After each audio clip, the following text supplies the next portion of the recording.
तो है नहीं, इसीलिए आप ये गलती कर रहे हैं। कभी भी ब्राह्मण समाज का नाम नहीं लिया जाता राजनीतिक मंच से। तो हमने कहा अच्छा है कि हम राजनीतिक नहीं है, क्योंकि हम ये गलती करना चाहते हैं और दोहराना चाहते हैं इसको बार बार। क्योंकि ब्राह्मण समाज 16% की ताकत अगर इकट्ठा होगा तो एक बहुत बड़ी ताकत होगा। लेकिन एक बात और भी ध्यान में रखने वाली है, जो कि पहले भी हमने आपसे कही, कि हम ये ना समझ लें कि हम तो 16% हो गए, अब इतनी बड़ी ताकत हो गए कि अब तो हम प्रदेश की हर सीट जीत लेंगे। ऐसा नहीं, 16% में कोई सीट नहीं जीती जा सकती।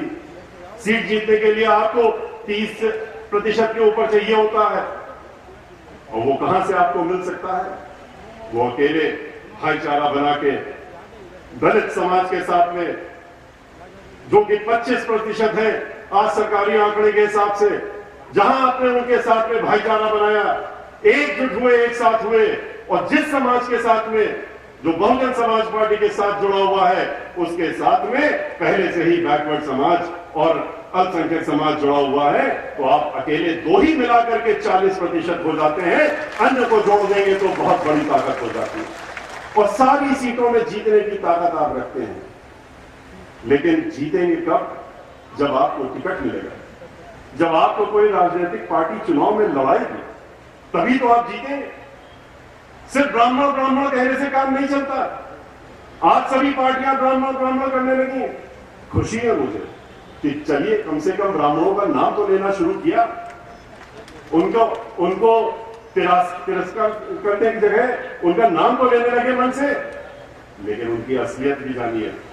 आज जो ये ब्राह्मण ब्राह्मण कर रहे हैं, उनका असली चेहरा भी पहचानिए। ये कौन लोग हैं? ये वही लोग हैं जिन्होंने कन्नौज के समाजवादी पार्टी के लोग आज को ढोंग कर रहे हैं और ब्राह्मण की बात कर रहे हैं, सम्मान देने की बात कर रहे हैं, मुकदमे लेने की, वापस लेने की बात कर रहे हैं। कौन से मुकदमे? किस मुकदमे की बात कर रहे हैं? मुकदमे तो जितने ब्राह्मण समाज के ऊपर पिछले 1.25 साल में हुए, उतने 25 साल में दर्ज नहीं हुए। 550 का आंकड़ा तो हमारे पास रखा हुआ है, जो पिछले 1.25 साल में ब्राह्मण समाज के ऊपर इन्होंने दर्ज करा दिए। और मुकदमे तो छोड़िए, ये तो जिंदा मारने का काम करते हैं। आपको मालूम है कि कन्नौज में क्या किया था इन्होंने 2006 में? ब्राह्मण समाज के एक नौजवान साथी ने, नीरज मिश्रा ने, सिर्फ इतनी तो गलती करी थी, खड़े होकर के अपनी बात रखने का काम किया। इतना नाराज हो गए कि लखनऊ चले गए गुस्से में, और कह करके गए कि इसका कटा हुआ सर हमको लखनऊ में देखना है। और उसके बाद उसको ढूंढ करके उसका सर काट करके बर्फ की सिल्ली में रख करके लखनऊ में भेजा गया दर्शन के लिए, और उसको धड़ को कुएं में फेंक दिया गया। ये वो पार्टी। और जब उसका धड़ मिला, आप लोगों ने भी उस समय मैगजीन में फोटो निकली थी, अखबारों में निकली थी, न्यूज में आया था, जब धड़ मिला तो उसकी विधवा